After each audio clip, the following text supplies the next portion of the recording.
So we got here just a few of the Danishes that we make, some of the most popular. So the raspberry, the one right in the middle, raspberry is actually used a lot in like a lot of our Danish delight cookies, our other kind of pedophores, and strips and Danish pastries. got it.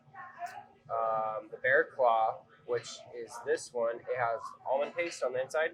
So almond actually plays a lot in like Danish pastries in that as well. So that's one of our most popular. And then the strawberry cheese, which is cream cheese and with strawberry filling. And then all this, the bread, I guess, the dough of it is all the same. So it's a little bit different than like puff dough, puff pastry dough. So Danish dough is like its own kind of taste. Okay. And it's fine. Normally on these things, I go, all right, how do you find, your favorite local restaurant or whatever food we're eating? But you grew up in it, right? Yeah, I've been born and raised in this.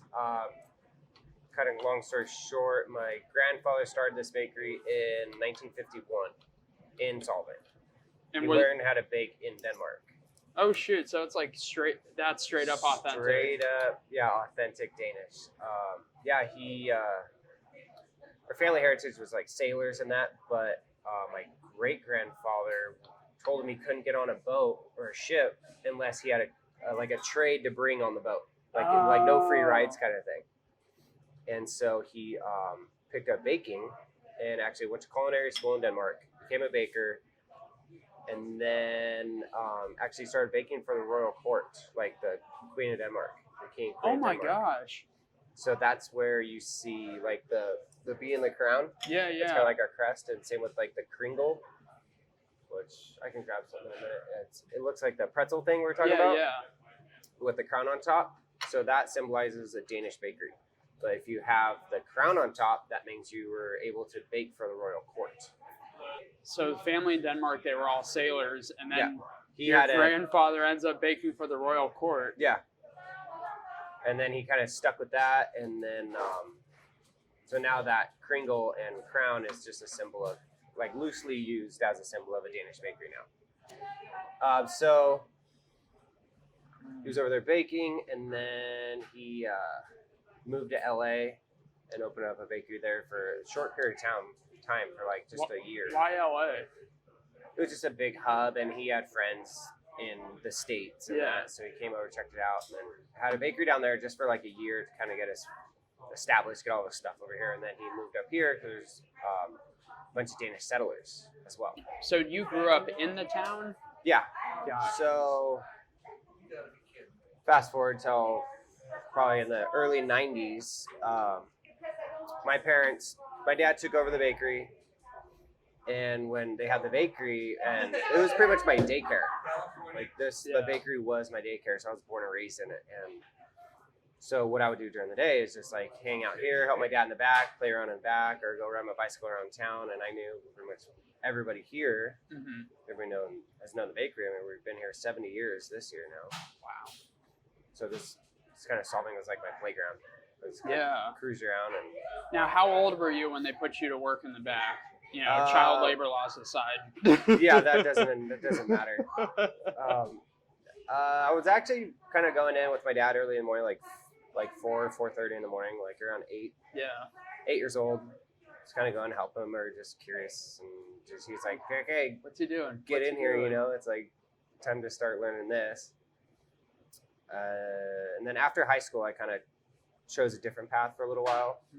I did firefighting and ski patrol firefighter for 8 years and ski patrol for 4 years. Wow. So I kind of went on that venture. What made you choose that path instead of the baking path? I mean, I just want to try some. I was born and raised. My parents never forced me into like, you have to run the bakery. It's not like this is all up to you now. Yeah. So they kind of let me kind of go through fire academy out of high school and did that. And then kind of 10 years down the line, and I was living in Big Bear. When I moved there, like we had a cabin there for like 15 years. Yeah. So I was real familiar with the area, and I was like, if I'm gonna move away, I'm gonna go somewhere where I kind of know first to check it out, So I went there and got on ski patrol. Got on Big Bear Lake Fire Department as a paid call firefighter. Yeah. So I did that for 4 years, and then it's kind of a position I kind of maxed out my wages at the mountain and that, and I was kind of weighing it out, kind of like, okay, I need to make a move. Am I going to be like a snowboard bum for the rest of my life? Or like, Which isn't a bad alternative. no, it was, trust me, it was the best 4 years. Yeah. And I was like, yeah. So I started talking to him more about like the bakery and that. And my dad's like, well, it's yours if you want it. Just got to come earn it. And you're like, all right, why not? Put the time in and take it over and you run it. So I really want to try this. So that's a good one. You said this is like, out of all the pastries that you guys make here, is this the closest to like a traditional Danish? Yes. So the bear claw actually translates over to handycomb, Okay. which is called the rooster's comb. So in Danish, it's called handycomb. So I don't know how translation came from rooster comb to bear claw. Americans went, roosters, not bears. Not tough enough. And then on the dough, each, as you can see, like the layers of it, like on this, it's got, how it comes out to, it's like 27 folds of butter and dough.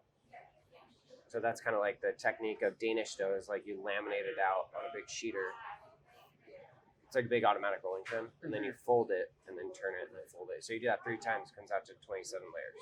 This is incredible. It's like fluffy. Yeah, it's not, and it doesn't leave that greasy film in your mouth. It's all trans fat free now for California. And yeah. So when you were a kid coming in at like, 4 a.m., kind of seeing what your dad's doing, was he doing that? He was making the layers and same thing. Yeah, so, we really haven't. The only thing that we've changed are some ingredients for like trans fat free now. Like we never use lard or anything like that, but it's all like different butters and shortenings. Personally, what's your favorite pastry out of all the ones here? The bear claw, probably. Or for like a go-to, like right when it comes out at like 6:30 in the morning out of the oven, it's just like grab one. Grab one. Even though I'm around it all day, but when they come out hot, you're just like, I gotta get it. Yeah. Rewind a little bit. You finish up being a firefighter. Your parents go, look, no pressure, but if you want it, it's yours. The bakery's yours. Yeah, pretty much. They say you gotta do the work though. It's like, it's not just like handed. It's, I got to learn how to do all the baking, like kind of reiterate that again. Full coffee bar, managing employees, to the back of the house, the office, to this, books and that. So it's like endless. So what was the first step? Or were you, you grew up around it, so you knew the basics. So when I walked back into it, I was kind of like doing some stuff, but I was like, oh, you do remember how to do some stuff. And that. It's just kind of like riding a bike. It's just, you see certain things and it just triggers. It's like muscle memory. So it was kind of nice. Does Danish culture still play a big role in your family? Like holiday dinners, like Christmas Eve is a big one for us, and then Christmas Day, and then New Year's Day, we do big, and then like little stuff. My grandfather never really taught my dad Danish, the language, because when in that era, in the early 20s, he came over in 50s, so like 50s, 60s. If you moved to America, you spoke English.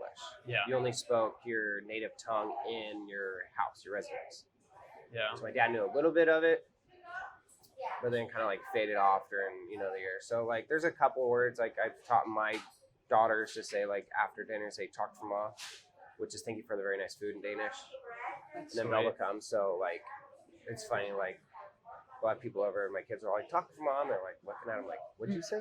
Yeah. I'm like, "Oh, welcome." And they mostly if you're at my house, like guaranteed, like you've been around for a while and you already know this, so it's cool. Just like little stuff like that, I'm just keeping going. And do you see your little girls taking over the bakery, or is it going to be? Yeah, I don't know. Still kind of a little too soon. Now she's starting to get into like horses, wanting a horse. I'm like, nah. Hey, 2 acres. If you got. Oh yeah, no, I definitely got the area, but it's the care, the upkeep. Yeah, it's a good stepping stone for sure. But I've always been into motorcycles and cars and that. I never got into horses. What type of motorcycles? What type of cars? Are you a classic guy? Are you muscle? Are you a little bit of both? JDM? No import. You're like, nah, get out. I got a 47 Cadillac Fleetwood. I'm working on a 72 Chevy K10 pickup, short bed, 4-wheel drive. All That's my right. little pride and joy that I'm holding on to.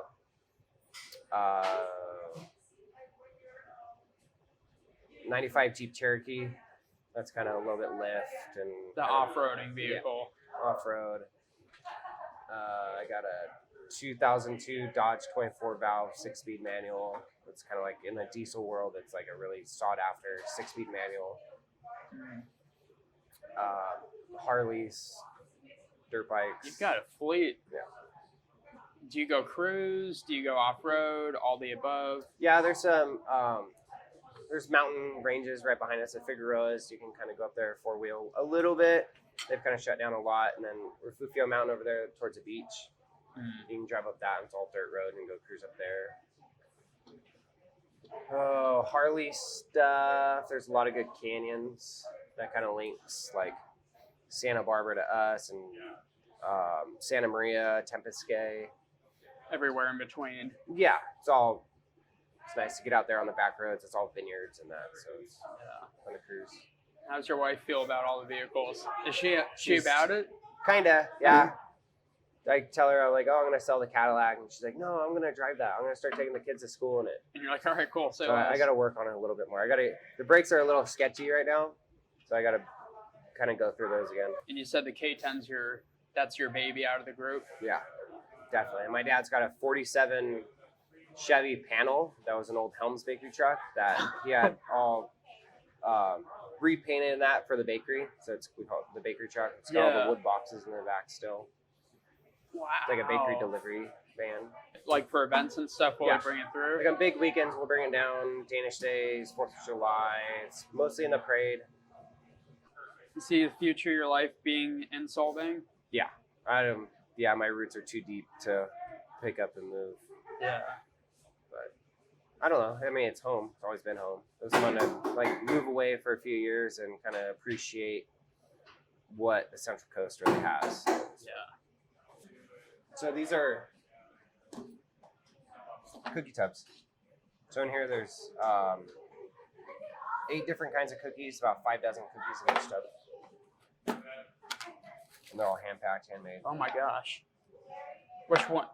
Take the Favorite center one. center one? Yeah, there's only 3 in a tub, and that's because they're the hardest ones to make. Which means they're the best tasting. Exactly. What's it called? This one? Frittibor.